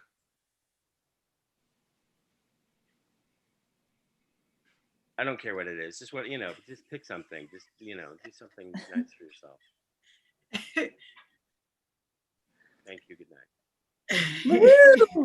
Dang it, Josh DiDonato. I mean, Trump said the Revolutionary War troops took over airports. So, it's starting to come together. I think we might all be wrong. We might be wrong. There was definitely airplanes getting bombed, surface-to-air missiles in the Revolutionary War. Our next comedian is a surface-to-air missile, surface-to-airwaves missile. Please welcome Kevin Cullum. Oh, dude, I'm surface to airwaves. I don't have a radio job. How can I even have airwaves anymore? They took that from me. That's what they took. That's what happened to this. What happened to this country when I was on the radio? That's what happened. Yeah, I lost my radio job recently. It sucks. So this mic is almost pointless. It's way too fancy for Zoom mics. Really, it is. And it sucks. I got laid off on New Year's Eve. Or as I like to describe it, It was a real life version of that one scene in Lord of the Rings where the dragon whips its tail just to take Gandalf off the cliff. That's what happened. 2020 had one more bullet in the chamber and it did not miss. So it sucks. But it's okay. It's weird to break up with a radio station because it feels like you're breaking up with a real person. Except all of the songs on the radio station feel like it's the radio station's subversive way of telling you that it's over. You know what I mean? It's like it's like when they play Radiohead Creep, I'm like, what are you trying to fucking do to me here? All right, guys, I get it. All right, I don't work for you anymore. It's also weird that you have to tell people you got fired from the radio station, and that's the way they find out that they're not getting Lollapalooza tickets next year. You know what I mean? Like, you were our hookup, and now we don't even have that anymore. But I got to keep the free t-shirts. Also, the beer koozies. Beer koozies are weird. When you're chugging Miller High Lifes to hide your pain, but the beer koozie has the logo of the radio station that fired you on it that you're trying to drink away, it doesn't fucking work. You know what I mean? So that sucks. It's a rough time. It's a rough time in this country. And I'm remiss of better times when we did things that brought us together. I think one of those things is one of the greatest accomplishments in human history. And that is, Alicia, I hope you're aware of this. Are you aware of Neil Armstrong, Alicia Rain? Do you know who that person is? You do? You're just nodding your head. You didn't stand up and applaud because I brought up Neil Armstrong. All right. We can't cheer for those Americans. The man walked on the fucking moon. All right. And no one makes a noise for him anymore.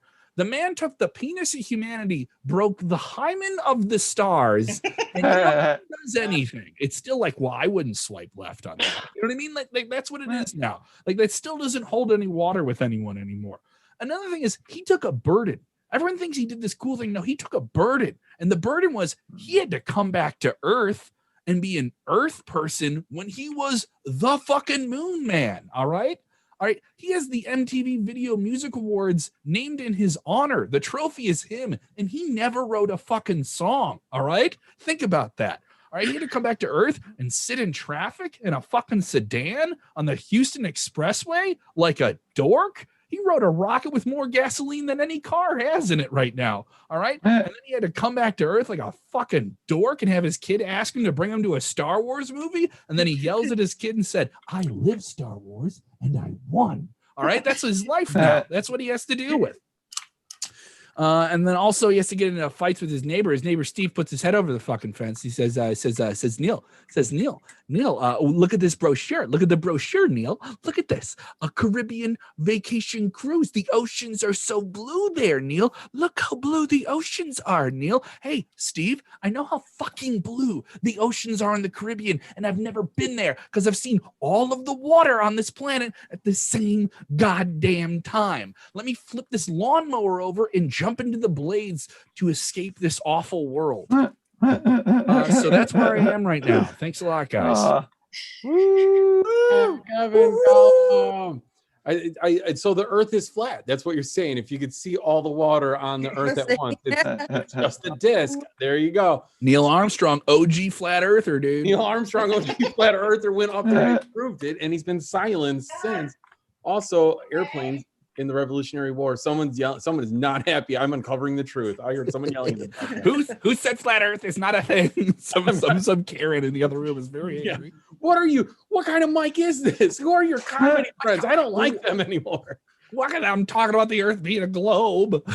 We're gonna someone comes running over with a globe. Okay, so what we're gonna do is we're gonna do the fastest minute. Before then, I wanted to share with you this really funny. This is what I do. This is my multimedia presentation portion of the show. This is an ad, a sponsored ad from Anglers International Resource at the No Fishing Show protest. What is this? They're upset. They're upset that they can't have their fishing show, so they're going to do it anyways and call it a protest. The best thing about this is this like these are Trumpy like anti-mask people that I also assume have so. hobbies? I assume so because I'm just going to point this sentence out. Not as big, not as many people, but a place you can go talk, fishing, see new products, get special protest pricing, which seems like a strange term, while exercising your constitutional right. And I don't know where in the Constitution fishing is. It must be in there, or where protest pricing comes into anything. I have not seen that yet. But Mark, I don't know where the Constitution fishing isn't. All right. Yeah, I Mark, hey, our country is hit a new low, but you know what's even lower? These prices on wheels. I tell you what, these lures are protected speech. Don't get baited into another fight with liberals. Save money on our live bait. There you go. That's What is hilarious. that supposed to mean? Freedom. We're gonna do the fastest minute. We're gonna do the fastest minute for the one person watching on the stream. One person watching on the stream. Oh, Mark Anthony, please. More like Ah, I Trump-themed social more- gatherings. Yeah.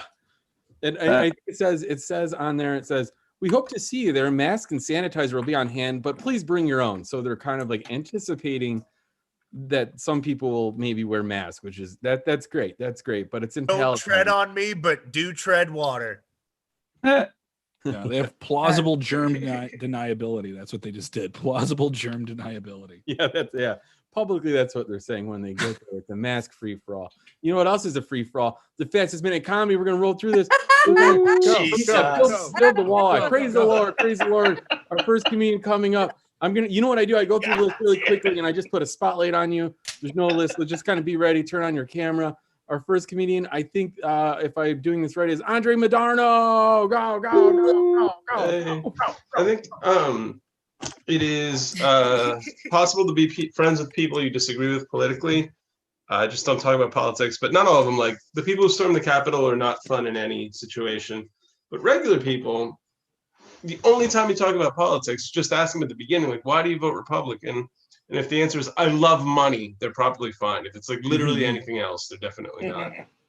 There's cool there's cool conservatives and shitty liberals. Every single libertarian is a breakup away from being a men's rights activist.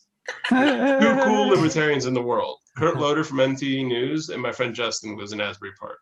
I have a lot of conservative friends because about 10 years before I was born, they wouldn't let Richard Nixon move into a condo in Manhattan. So he moved to the town I grew up in. So all my friends growing up had parents who were like, Watergate's not that bad, man. Come on in. That's about it for me. Ian Ryan Smith. Go.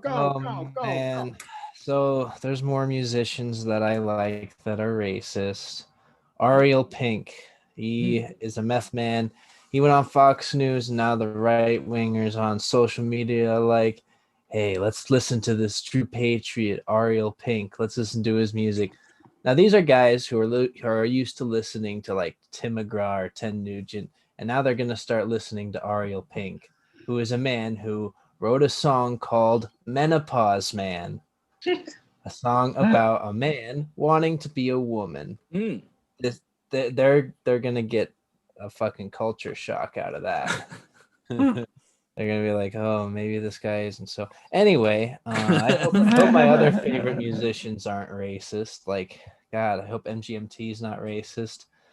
I heard bad things about Mac DeMarco. Like, when it comes to kids, he's like worse than Drake, but better than Tekashi 6ix9ine. I don't know. It's a rumor. No one confirmed it yet. But God, I can't lose any more musicians. Thank you, Ian. Laura Hug. Go. Thumbs up. Get him. I wish I started exercising later in life. I now do with fitness what I did in my youth with crystal meth. The weight loss results are a lot slower, but there's less chance of me digging out a homemade basement in my second floor apartment. Exercising later in life is that I know that I feel a burn, but I don't know if I'm building something or breaking it. Not unless I did crystal meth. There you go. Get this camera off me. Oh yeah. Oh shit. I gotta figure out who's next. Oh my god. Laura, you look fantastic. You have a glow about you. Go. That was only 30 seconds. I was lost. Oh, So, sorry. in 2020, we kept hearing about incels, especially with the quarantine, incels or how they dealt with it. And 2021, we still have incels. It's just 2 words now.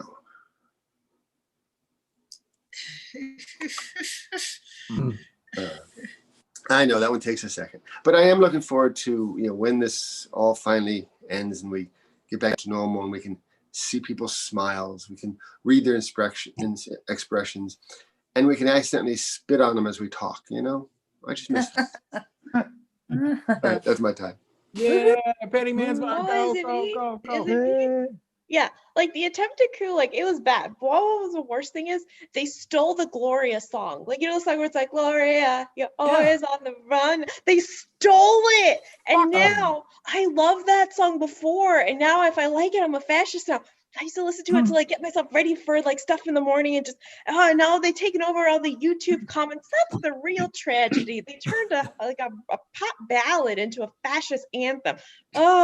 Anyway, I was looking online for like the clickbaity articles, and they're like, this is when you have to wear the mask. Stop wearing the mask. And I thought, well, I hope never, because I love it so much. Oh, it brings out my eyes. I look so good in it. And when you see somebody you kind of know at the grocery store, you kind of know them, you can be like, go away. I don't recognize you. You run away with a mask on. Okay, I don't have any more time to flesh this out. Thank you guys. Hey, the one thing I always tell people, if you want to really enjoy an open mic on Zoom, always have it on the panorama mode. And not to see what jokes land or what's funny. It's to watch the pervasive drug use from the rest of the comedians. It's like a fucking Quentin Tarantino film, man. But like far shittier dialogue. And the last thing is, like, speaking of drugs, one thing is my kid always loves dancing, so he'll yell, "Daddy, dancing." And I have an Alexa, so I'm like, "Alexa, play whatever." And the other day he was like, "Alexa," or "Daddy, dancing." I'm like, "Alexa, play 70s disco music." Hey, guess what, Steven? This is the music your parents were listening to, your grandparents were listening to when they were partying and doing cocaine. Alexa, play 90s EDM music. This is the music your mom and dad were listening to when they were partying and doing cocaine. Shh. All right, that's it. Yeah, go, go, go, go, go. Me? Me? Was that? Did you say yeah? Sorry. Gregory Matthews, go, go. Okay, yeah. I feel, who I feel really bad for? I feel really bad for Mark Zuckerberg. He just wanted to make something that would help college kids get laid, and instead he ruined democracy and Thanksgiving. A lot of the people are calling the Capitol stormers losers, and I think this is outrageous. They at least accomplished what they set out to do: slightly delay the entirely ceremonial process of certifying the Electoral College votes for Biden's win. Real heroes. Now, Trump is being kicked off social media, and his supporters are calling this Orwellian. I'm pretty sure not a single Trump supporter has ever used the word Orwellian correctly. Everyone knows that Orwellian just means farms with animals, like Old MacDonald. He's Orwellian. I don't know. I've never read the book. I only read the title. I love that joke. It's so stupid. I'm done. Yeah, King Vigilant, go, go. Okay.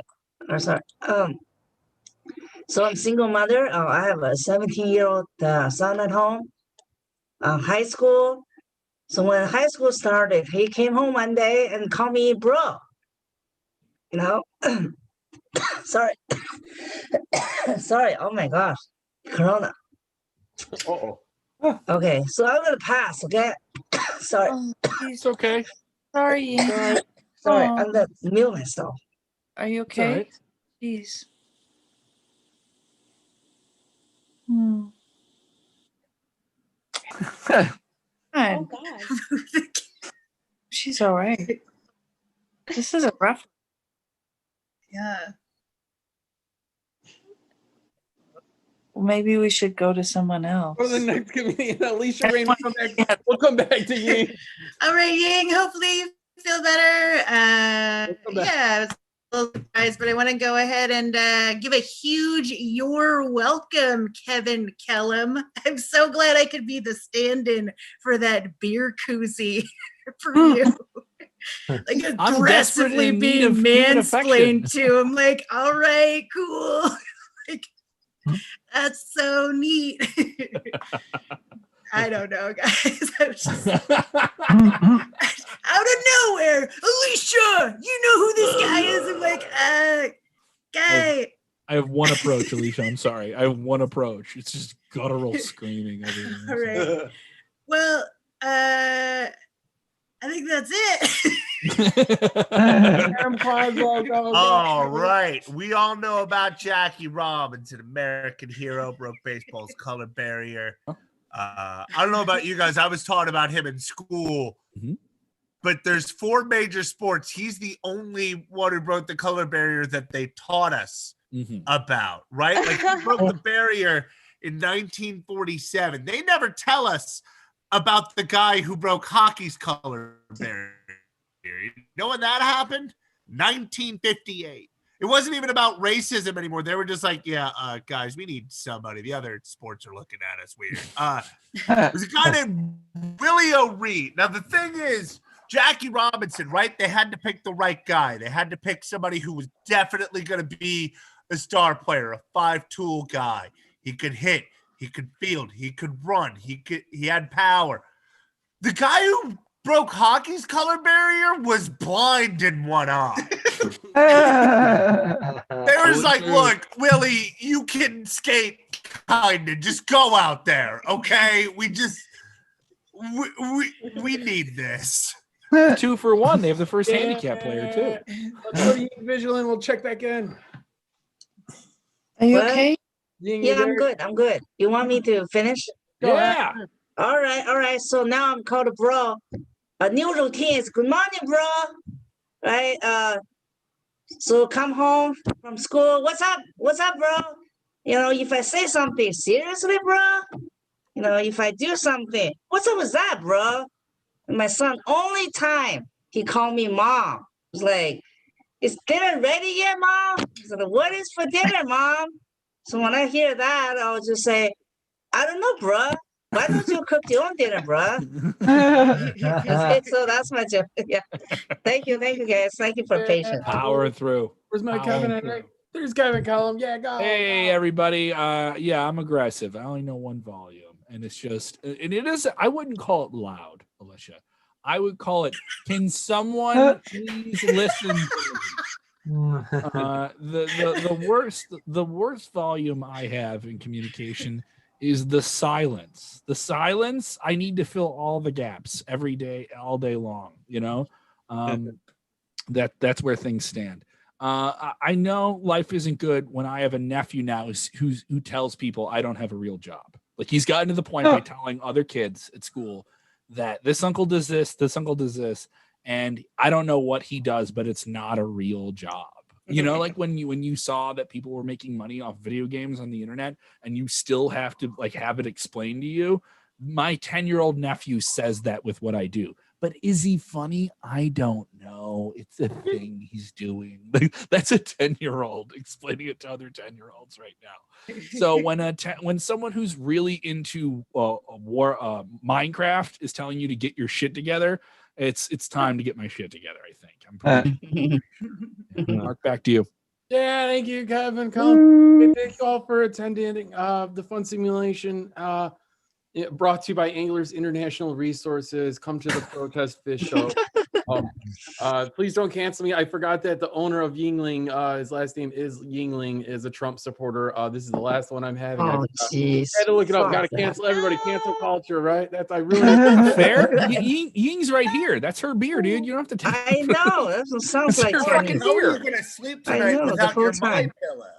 I'm just gonna slap a Ying Vigilant sticker on top of all these and drink it and feel fine. Hey, Mark, before we sign off, can I ask, have you heard about the status of the wonderful Paulie back at Reed's? I heard he's not doing well. Yeah, I heard he was walking again today. For everyone that doesn't know, Paulie is the resident dog of the owners of Reed's, and he hangs out at the bar, and he's pretty much there every open mic. And he was not doing well, but I think he's doing better. It's day by day, so we'll see what's going on with that. Best patron of the mic because he never went on stage. His nickname is the alderman of the neighborhood. Yes, he is the alderman of Reed's. He's the alderman. No, he's the alderman of Avondale. The whole town, man. He runs the place. But thank you all.